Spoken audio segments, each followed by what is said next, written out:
Halo adik-adik mahasiswa sekalian, selamat bertemu kembali dalam channel saya. Terima kasih sudah berkunjung ke channel saya.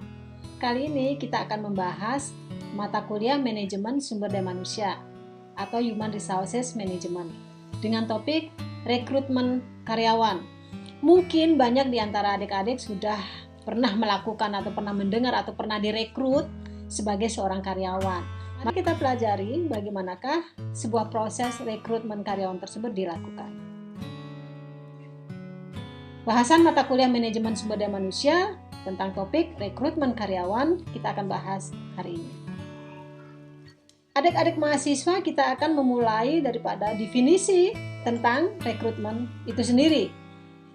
Proses rekrutmen karyawan adalah sebuah proses untuk mencari, menemukan, dan menarik para pelamar untuk dipekerjakan oleh suatu organisasi.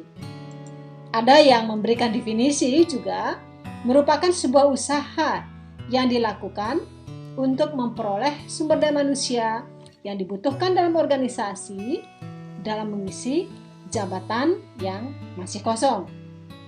Jadi adik-adik mahasiswa sekalian, kesimpulan daripada definisi rekrutmen adalah usaha yang dilakukan bidang HR atau bidang SDM pada sebuah organisasi untuk memperoleh karyawan atau sumber daya manusia yang potensial sesuai dengan yang dibutuhkan.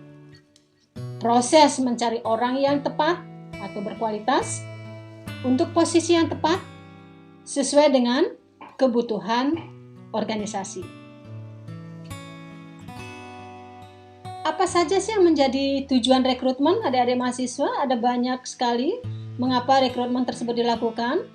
Salah satunya adalah saya uraikan dari beberapa untuk mendapatkan karyawan yang berkualitas, untuk mencari karyawan yang memenuhi kualifikasi kebutuhan tenaga kerja dalam organisasi tersebut, untuk menentukan kebutuhan rekrutmen perusahaan di masa sekarang dan di masa yang akan datang.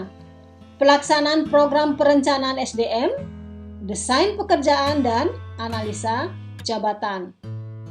Terakhir, untuk membantu meningkatkan keberhasilan proses seleksi dengan mengurangi pelamar yang tidak sesuai dengan kualifikasi. Nah, ini adalah beberapa tujuan daripada proses rekrutmen dalam organisasi. Mendapatkan karyawan berkualitas, mencari karyawan yang memenuhi kualitas ya adik-adik sekalian.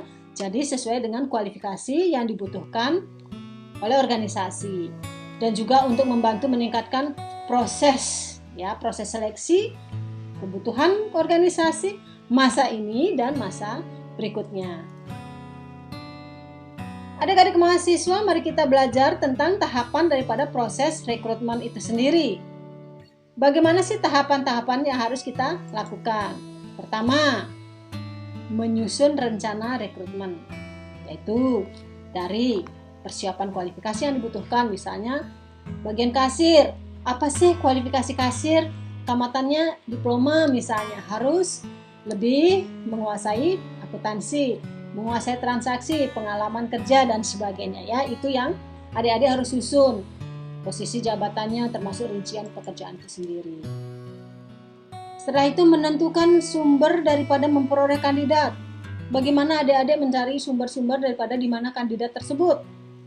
Misalnya di kampus, atau buka sosial media, atau dari teman, atau internal, dan sebagainya. Setelah itu, lamaran masuk. Proses berikutnya adalah seleksi daripada lamaran tersebut. Jadi adik-adik akan melihat lamaran yang masuk, yang cari yang sesuai dengan kualifikasi yang dibutuhkan ya dari proses seleksi tersebut. Setelah mendapatkan daripada pelamar yang sesuai tersebut, baru adik-adik akan melakukan proses tes, interview, dan sebagainya. Berikutnya adik-adik melakukan pengecekan referensi.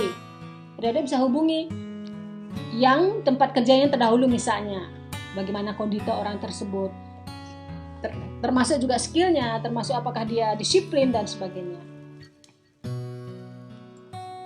Jadi setelah adik-adik mendapatkan yang betul-betul berkualitas sesuai dengan kebutuhan tersebut, maka adik-adik melakukan pemanggilan terhadap karyawan tersebut. Setelah itu melakukan pemanggilan, kontrak kerja, sampai proses orientasi. Orientasi ini menyangkut daripada pengenalan organisasi, pengenalan orang-orang yang ada di dalamnya, siapa sih atasan dia, siapa sih bawahan dia, bagaimana sih dia harus menyelesaikan pekerjaan, sehingga orang tersebut nantinya merasa nyaman pada saat bekerja dengan organisasi.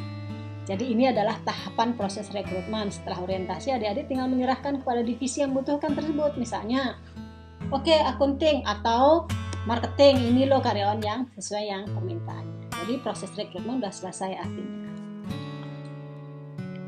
Adik-adik, ini mari kita mengenal di manakah kita bisa mencari atau sumber-sumber tenaga kerja yang bisa adik-adik dapatkan.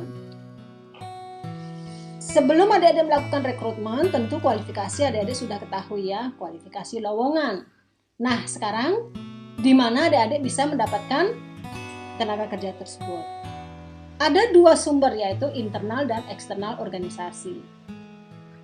Sumber-sumber internal itu menyangkut promosi. Adik-adik melakukan dari manajer, misalnya dari supervisor ke manajer.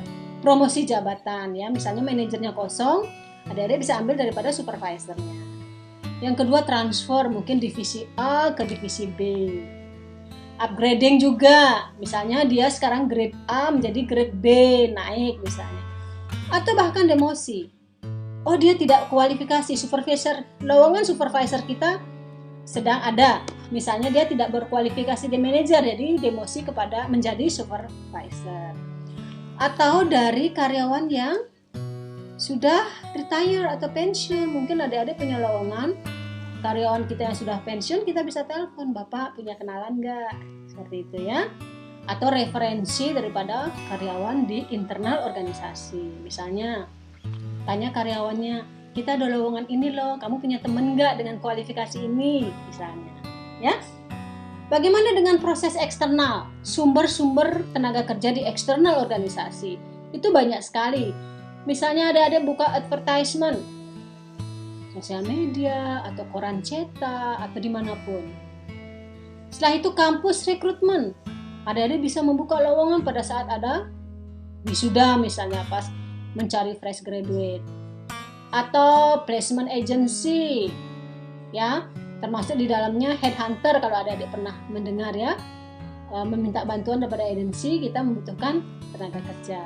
Setelah itu ada outsourcing atau konsultan, boleh kita mencari di sana, minta bantuan mereka, tentu ada fee-nya adik-adik ya. Terus ada employment exchange dan labor kontraktor. Di sini masih beberapa ada di daerah-daerah yang lebih besar ya. Baiklah adik-adik, demikian bahasan kita kali ini terkait dengan mata kuliah Manajemen Sumber Daya Manusia dengan topik rekrutmen karyawan. Sampai jumpa pada topik-topik berikutnya. Jangan lupa subscribe, like, dan sharing. Terima kasih. Sampai jumpa.